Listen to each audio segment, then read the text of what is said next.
Peace and blessings, everyone. This is going to be a video response to user Ogunjobi. I guess that's how it's pronounced. He sent me a personal message.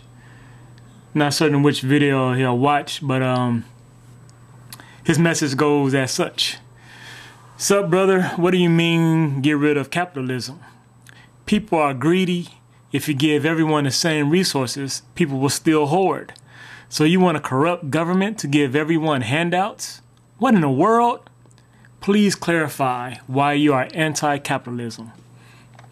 Well, of course, for you subscribers who have been with me for quite a while, you know that somewhere within my 400 some videos, I've clearly spoken on that before. Spoken on it specifically in videos and passing other videos. But I had no problem making a new one for my more recent subscribers and just to keep updated on what's going on. So, why am I anti-capitalism? Because I am pro-truth. Because I am pro-freedom, because I am pro-justice, because I am pro-righteousness. Because the truth is that in capitalism, it is inherent within the system that you have, that there is the haves and the have-nots. Thus, someone must go without. Thus, someone must struggle. Someone must be without, whether it be food, clothing, shelter, medical, whatever. That someone must go without those things which I hold should be given freely. That in this day and age, in 2009, in the 21st century, which should be an inalienable right to every single person on this planet. In the 21st century. As a being of people who have been here for however many amount of years, that we should have developed to a point now where we believe that we should take care of everybody, that we should provide for everybody, that no one should do without. And that system goes counter to the system of capitalism. That system goes counter to the system of hoarding. We see, because if everyone is given, no one will hoard. Why would you hoard? If you know that at any point in time you can go to the store and get anything you want, you can get that gallon of milk, box of cookies, whatever it is, at any point in time you want and desire, then why would you hoard? Because basically the store is acting as your storage closet. It is acting as your refrigerator. If you can go to it at any time and get anything you want, why would you hoard? That's your storage room. So there would be no need for anybody to hoard. It is because of the current system of the haves and have-nots that people hoard when they can. Because they never know when they will have to go without. They never know when they would have not. That's why people hoard. Because see, the system of capitalism, the market system, and of course it's sort of different, but the market system, which we have to create goods and whatnot, and then we use capitalism to exchange those goods, well, it falsely creates a demand. Things are held back so that there will be a demand. There will be the need to supply. It falsely creates it. It unfairly creates it. You know, it's said that, for instance, diamonds. In order for diamonds to keep their value, their worth, you know, their high value and worth, there are millions of diamonds that are stored and held back from the market. Because if they were to go on the market, if everybody could just readily get them, if they were just out there just in abundance, well then its value and worth will go down. Thus, to create its worth, you have to create a desire for it. You have to create a need for it, and it's falsely created. You know, and you know, that speaks beyond the fact that, you know, why is there this materialistic desire and need for such things as diamonds? I mean, we're talking about, in essence, a rock. That's all it is. It's a natural gem. It's something that is naturally made within this earth. It's amazing of the value that we put on natural things. It's a rock. It's a clear rock. You might say it's pretty because it glistens and shines, you know, but you can find that in cubic zirconia. You can find that in crystal. You know, you can find that. You can find out. Look, you know, what true value is there in diamonds, other than the false value that is created in our material world. You know, everything is we put a value on almost everything. I mean, just think, we put a value on the chewing gum that comes out of a movie star's mouth. It holds a value. Just think about that. Gum, it's trash. It holds a value. So, the issue of a corrupt government is really a separate issue, because for one, I wouldn't be talking about a corrupt government having this system of giving handouts. Not a corrupt one, not the current system, because the current system is corrupt. The current system, the government that supports and defends capitalism and democracy. You do know I'm against democracy too, right? It's corrupt, true. And a corrupt system would not allow that, because a government, the current government, which is corrupt, wants to keep capitalism going, wants to keep democracy going, wants to keep the unfair balance going. And that shows its corruptness and the fact that it wants to keep such a system going. So for all the talk of their current leader, Barack Obama, he supports this system which allows people to go without. This system that sets up the stage for those who are without to have to find a means, almost any means necessary, to get that which they don't have. There can be no peace within capitalism. Can be, because the system allows it, because what you're requiring is that people who are going without, you're expecting them to be happy, to accept their position of having less than the other. And then we're talking about, once again, we're not talking about having less cars than a smaller house. We're talking about, you have people, once again, who have to go without food because they don't have the currency to get it. And I'm not talking about bums or people who refuse to work. I'm talking about children. I'm talking about people who are a victim of the system. They can't make the money to work. They can't do it. They can't make money. It's basically like those people who are being laid off recently here in the United States. They're not asked to be laid off. Do they want that?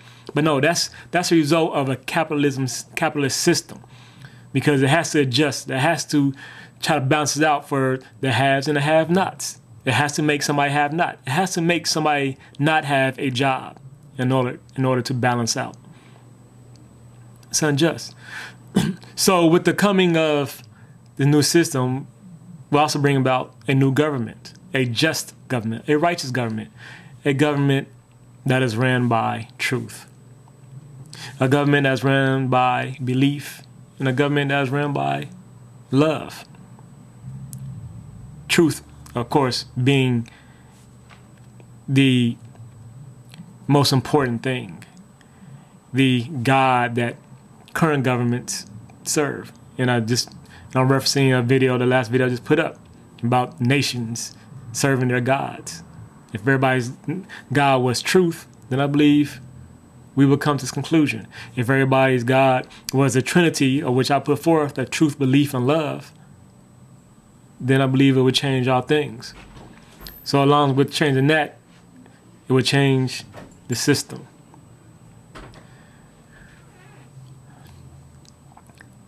And so with my system of getting rid of that capitalism, and you wonder how things operate, I believe everything can be freely provided for and given, and it should be, because we have the resources, the natural resources.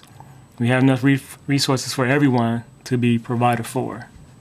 Everything everyone needs, everything everyone wants.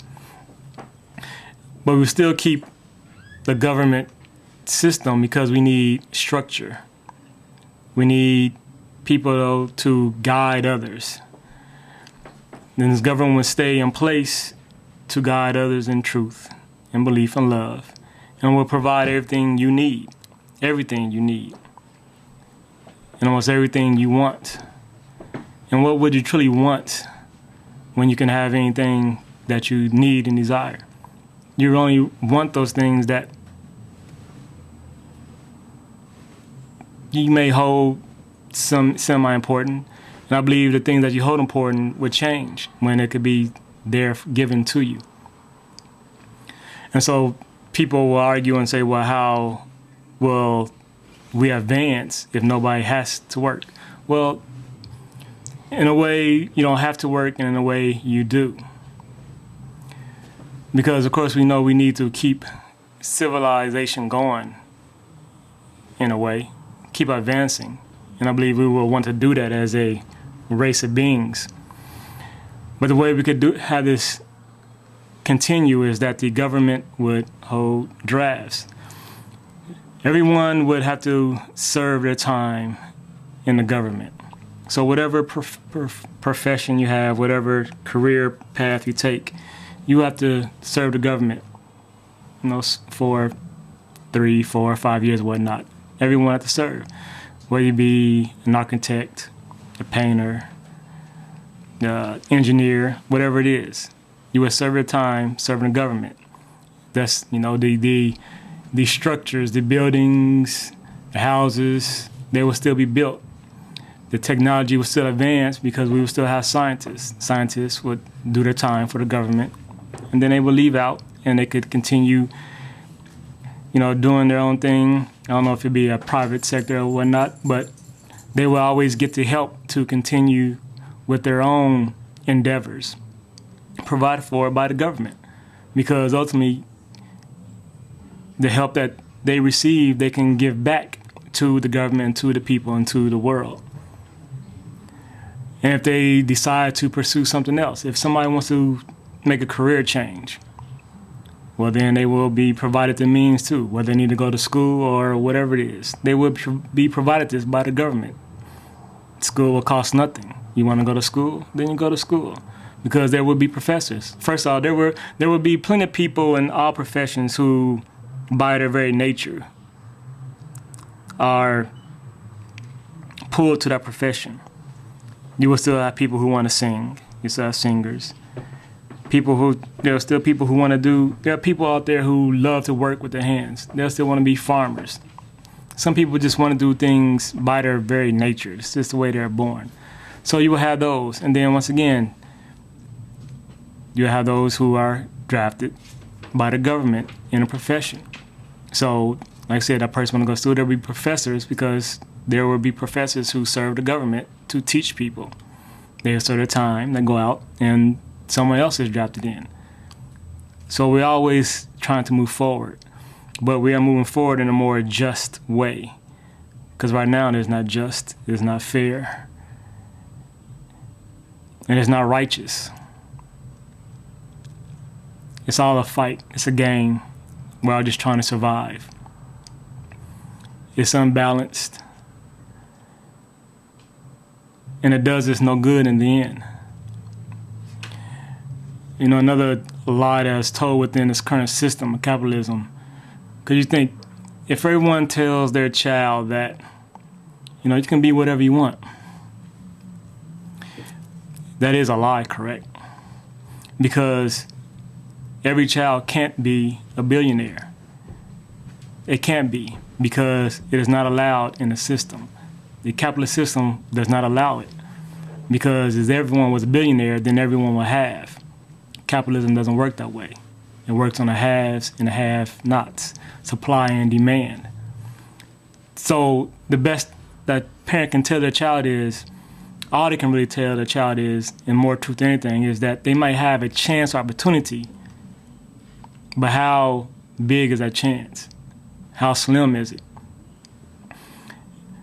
Usually, if you know the right people, if you're born in the right situation, your chances are increased. You're born in a so-called wrong situation. You're born in urban areas, you're born in a poor family, where your chances are lower than someone else's. There's a chance it's lower than another one, but you have some chance. You might get some breaks, you might get lucky here and there. You might have that drive, you might have the intelligence to rise up above and make that chance a reality. But it's not going to work for everyone, because it can't work for everyone, because not all people are the same. There's an imbalance. Even within humans ourselves, we aren't made the same. It's like the snowflakes. No two are the same. So we all vary in our drive, our desires, in our intelligence, in our knowledge and wisdom and understanding. There's an imbalance. And we must seek all we can to balance this out. For me, it starts with truth first. So, I hope that helps you and brings some clarification to your question. And if not, just let me know. And I'll try again. God bless everyone. Peace and love. All right, real quick, this is an addendum to the video I just made. I'm sitting here watching the Real World Road Rules Challenge and give you a perfect example of what happens in capitalism and the value put on here. Approximately every 4 seconds, a child somewhere in the world dies of starvation. Well, on this current challenge, they have to throw fruit over a wall. Throw fruit over a wall using any means other than using their hands, and then appear on the other side of the wall, try to catch it, and they put it in these baskets, and they trying to get the most fruit in the basket, one team trying to beat the other. Now, while they're doing this, you can imagine that all this fruit is being wasted. It's laying on the ground, hitting the ground. That fruit isn't going to be eaten by anyone there. That fruit is going to be, like I said, go to waste. The value of that fruit has been set. It is set in that they value the entertainment that is received. It's entertaining to watch these people on the show do these challenges. To get people to watch the show, for the advertiser to pay for the advertising doing the show. So instead of taking all that fruit and giving to those who are in need, who needs it, once again, that child that's starving, you can imagine the amount of children that will starve to death during the airing of this show. But that fruit has, its value is more important than a starving child. Its value is held within getting people to watch the show and getting to advertisers to pay for the commercial time. That's what happens in the system of capitalism.